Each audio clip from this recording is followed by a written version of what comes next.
আসসালামু আলাইকুম। আমি আজকে আপনাদের জন্য আবার একটা নতুন রেসিপি নিয়ে এসেছি। রেসিপি আপনারা লাস্ট পর্যন্ত দেখতে।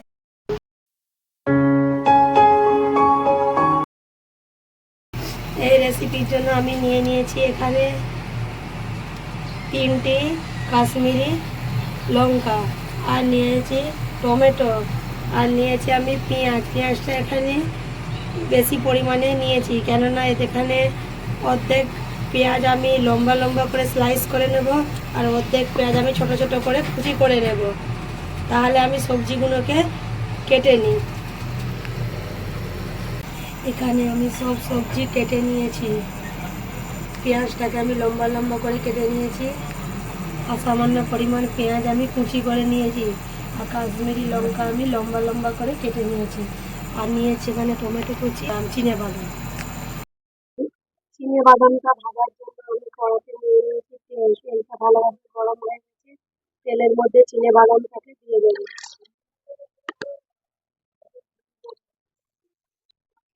বাদামগুলো লাল লাল করে ভাজা ভাজা হয়ে গেছে, এবারে এগুলোকে তুলে নেব।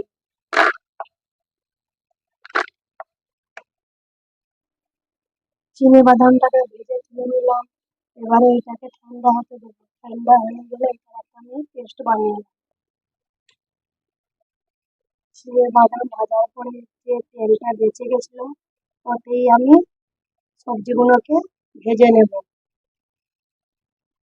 দিয়ে দেব কাশ্মীরি লঙ্কা, তারপর দিয়ে দেব কেটে রাখা পেঁয়াজ। যে পেঁয়াজটা আমি লম্বা লম্বা করে কেটেছিলাম, ওই পেঁয়াজটাকে দিয়ে দেব।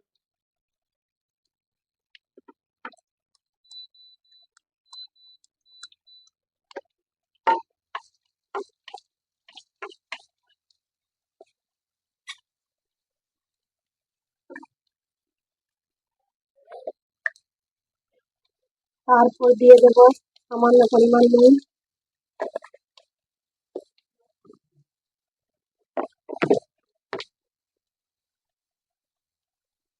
আর দিয়ে দেব হলুদ গুঁড়ো, আর দিয়ে দেবো সামান্য পরিমাণ লঙ্কার গুঁড়ো।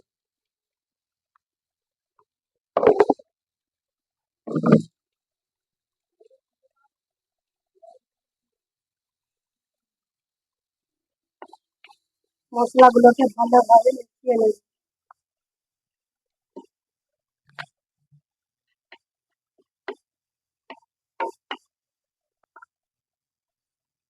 সবজিগুলো আমি 5 মিনিটের মতন ভেজে নেব। সবজিগুলো ভালোভাবে ভাজা ভাজা হয়ে গেছে, আর নরমও হয়ে গেছে। এবারে এগুলোকে তুলে নেব। আবার কড়ার মধ্যে দিয়ে দিচ্ছি আমি তেল।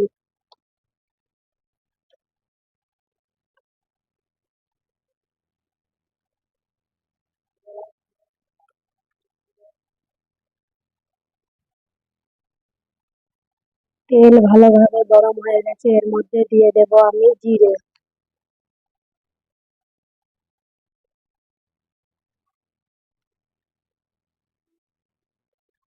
তারপর দিয়ে দিচ্ছি আমি সামান্য পরিমাণ মৌরি।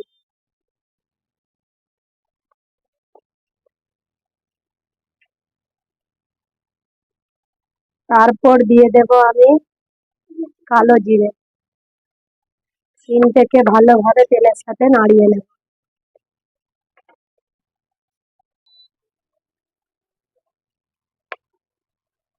ভালোভাবে লাল লাল হয়ে গেছে, তারপর এর মধ্যে দিয়ে দেবো আমি পেঁয়াজ।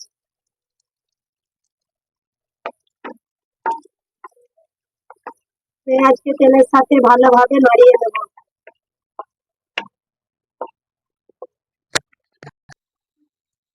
পেঁয়াজ লাল লাল করে ভাজা হয়ে গেছে, তারপর এর মধ্যে দিয়ে দেব আমি আদা রসুন বাটা।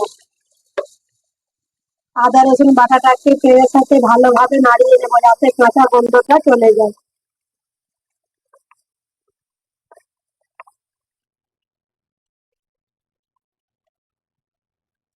আদা রসুন বাটাটা ভালোভাবে ভাজা হয়ে গেছে, তারপর এর মধ্যে দিয়ে দেব টমেটো কুচি।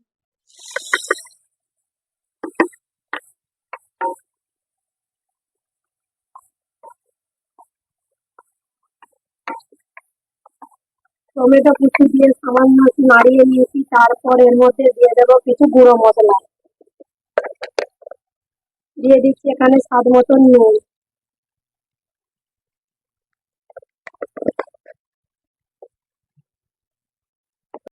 হলুদ গুঁড়ো। মশলাগুলো ভালোভাবে মিশিয়ে নেব।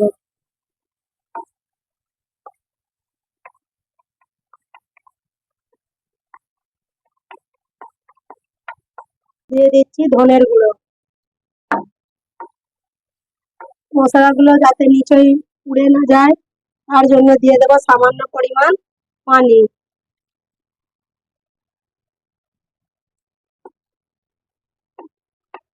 ভালোভাবে কষিয়ে নিয়েছি বা খুব সুন্দর দেখুন তেলও ছেড়ে এসছে। তারপর এর মধ্যে দিয়ে দেবো আমি চিনে বাদামের পেস্ট।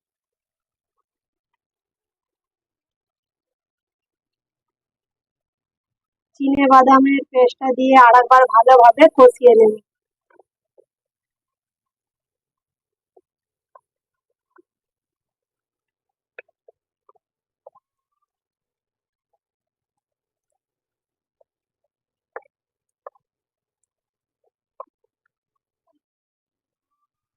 কিছুক্ষণ কষাবার পর এর মধ্যে দিয়ে দিচ্ছি আমি ভেজে রাখা সবজি।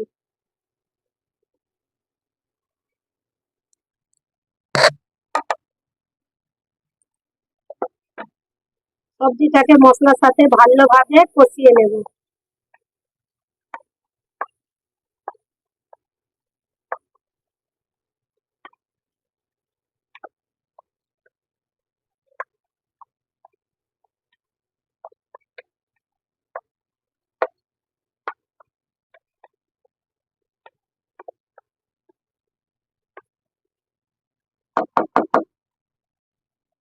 কিছুক্ষণ কষাবার পর তারপর এর মধ্যে দিয়ে দিচ্ছি আমি টক দই।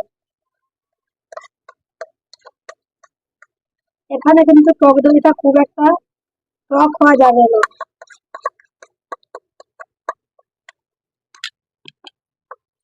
টক দইটা দেওয়ার পর আমি এটাকে ভালোভাবে অনবরত নাড়িয়ে নেব।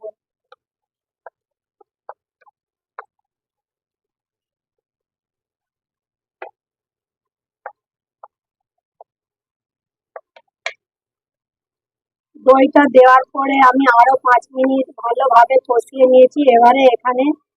এবারে এর মধ্যে দিয়ে দেবো সামান্য পরিমাণ পানি।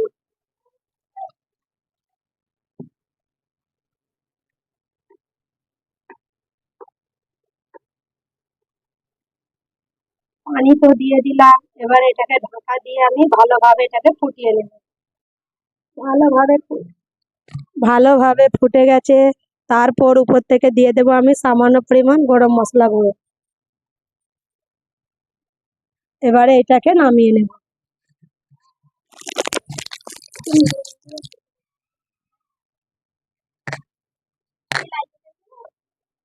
চল যাও।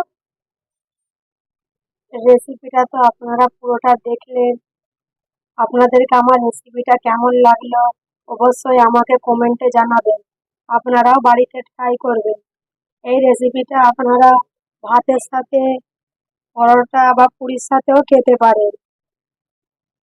আমার রেসিপিটা যদি আপনাদেরকে ভালো লেগে থাকে তাহলে আমার চ্যানেলটিকে লাইক সাবস্ক্রাইব করে দিবেন। আরো নতুন নতুন ভিডিও পাওয়ার জন্য নিচের বেল বাটনটাকে ক্লিক করে দিবেন।